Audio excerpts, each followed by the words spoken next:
नमस्कार दोस्तों, कैसे हैं आप। आशा करते हैं आप सभी ठीक होंगे। दोस्तों, आज हम भारतीय राज्य व्यवस्था, मूल कर्तव्य एवं भारतीय संसद पर चर्चा करेंगे। चलो दोस्तों, बिना किसी देरी के वीडियो स्टार्ट कर लेते हैं।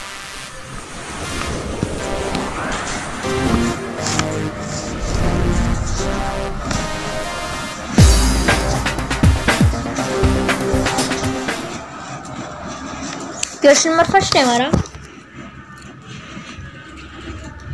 भारतीय संविधान में मूल कर्तव्यों को शामिल करने का विचार किस देश के संविधान से लिया गया। भारतीय संविधान में मूल कर्तव्यों को शामिल करने का विचार किस देश के संविधान से लिया गया। किस देश के संविधान से लिया गया? आप अनुमान लगाइए किसका सही उत्तर क्या हो जाएगा। आयरलैंड, ब्रिटेन, ऑस्ट्रेलिया या फिर पूर्व सोवियत संघ।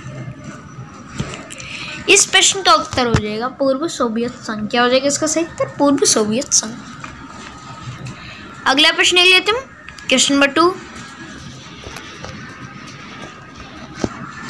मौलिक कर्तव्य को किस संविधान संशोधन द्वारा जोड़ा गया है। मौलिक कर्तव्य को किस संविधान संशोधन द्वारा जोड़ा गया है। किस संविधान संशोधन के द्वारा?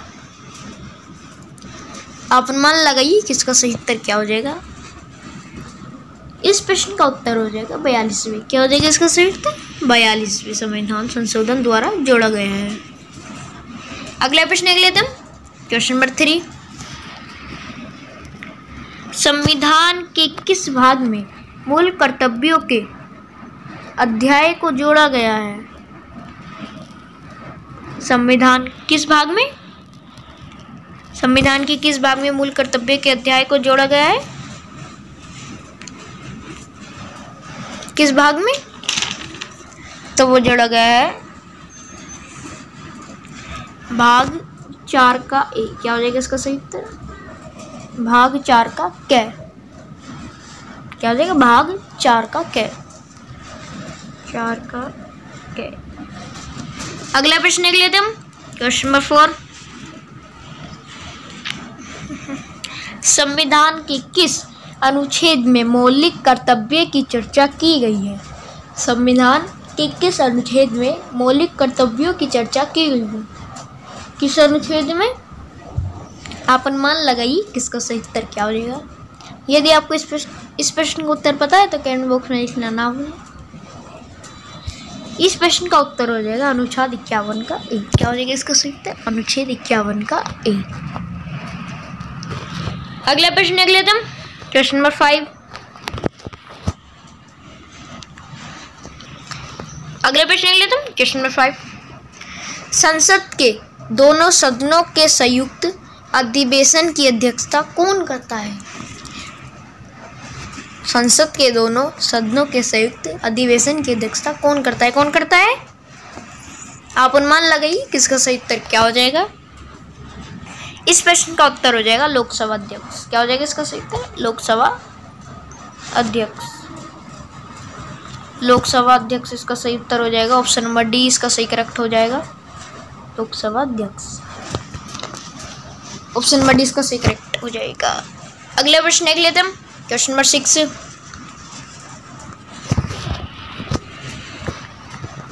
संसद के किसी सदस्य की सदस्यता तब समाप्त समझी जाती है यदि वह बिना सदन को सूचित किए अनुपस्थित रहता है। संसद के किसी सदस्य की सदस्यता तब समाप्त समझी जाती है यदि वह बिना सदन को सूचित किए अनुपस्थित रहता है। कितने दिनों तक? 60 दिनों तक, 90 दिनों तक, 120 दिनों तक या फिर 150 दिनों तक। आप अनुमान लगाइए किसका सही उत्तर क्या हो जाएगा। इस प्रश्न का उत्तर हो जाएगा 60 दिनों तक। क्या हो जाएगा इसका सही उत्तर? 60 दिनों तक आपको याद रखना है। अगला प्रश्न देख लेते हैं, क्वेश्चन नंबर 7।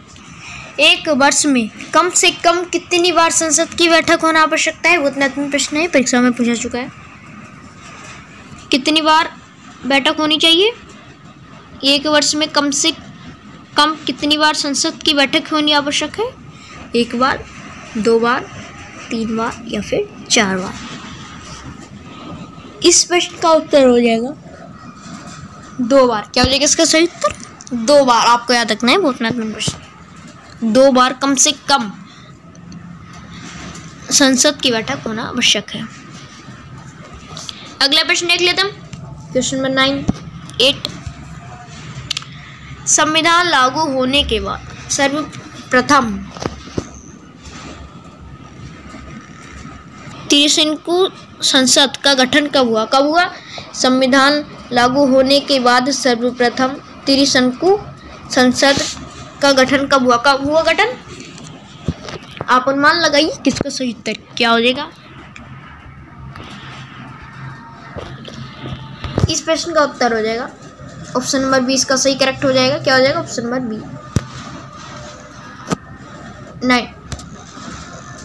1989।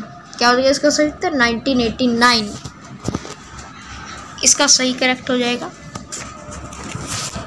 अगला प्रश्न देख लेते हैं, भारत की पार्लियामेंट संसद का उद्घाटन कब हुआ था?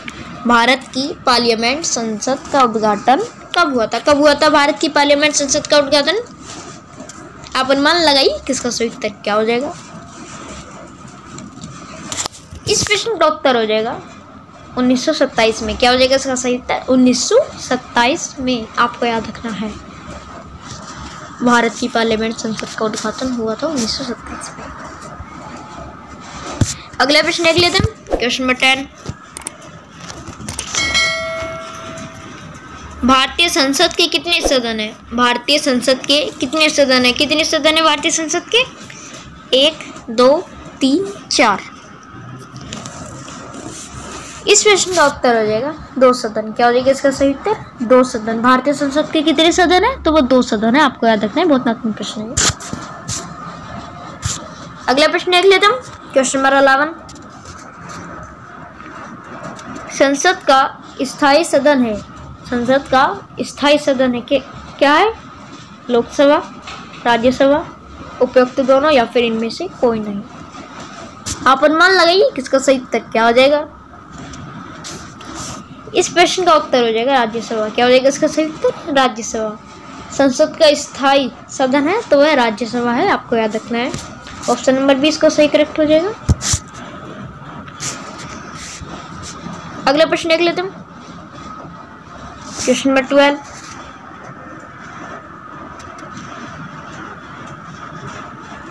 भारतीय संसद किसके द्वारा बनती है? बहुत महत्वपूर्ण प्रश्न है ये। भारतीय संसद किसके द्वारा बनती है? किसके द्वारा बनती है भारतीय संसद? लोकसभा द्वारा, राज्यसभा द्वारा, राष्ट्रपति द्वारा, लोकसभा द्वारा, राज्यसभा द्वारा या फिर एवं राष्ट्रपति के द्वारा। आप अनुमान लगाइए किसका सही उत्तर क्या हो जाएगा। इस प्रश्न का उत्तर हो जाएगा लोकसभा, राज्यसभा एवं राष्ट्रपति के द्वारा भारतीय संसद बनती है, संसद बनती है। आपको याद रखना है, ऑप्शन नंबर डी इसका सही करेक्ट हो जाएगा। अगला प्रश्न देख लेते हैं, क्वेश्चन नंबर 13। भारतीय संसद निर्माण अंगों में शामिल है। भारतीय संसद निर्माण अंगों में शामिल है राष्ट्रपति, राज्यसभा, लोकसभा या फिर इसमें से सभी। आप अनुमान लगाइए किसका सही उत्तर क्या हो जाएगा। इस प्रश्न का उत्तर हो जाएगा इसमें से सभी। क्या हो जाएगा इसका सही उत्तर? इसमें से सभी, सभी। ऑप्शन नंबर डी इसका सही करेक्ट हो जाएगा। अगला प्रश्न देख लेते हैं, क्वेश्चन नंबर 14। संसद को भंग करने के लिए कौन सक्षम होता है? संसद को भंग करने के लिए कौन सक्षम होता है? बहुत महत्वपूर्ण प्रश्न है, आप सभी को पता होगा, वो होता है राष्ट्रपति। क्या वजह किसका सही उत्तर? राष्ट्रपति। संसद को भंग करने के लिए कौन सक्षम होता है? तो वो राष्ट्रपति होता है। ऑप्शन नंबर ए इसका सही करेक्ट हो जाएगा। आज के लिए इतना ही। यदि आपको हमारी वीडियो पसंद आई तो हमारी वीडियो को लाइक करना ना भूलें, चैनल पे नए हैं तो चैनल को सब्सक्राइब करना ना भूलें, बेल आइकन दबाना ना भूलें। मिलेंगे नेक्स्ट वीडियो में, जब तक के लिए जय हिंद।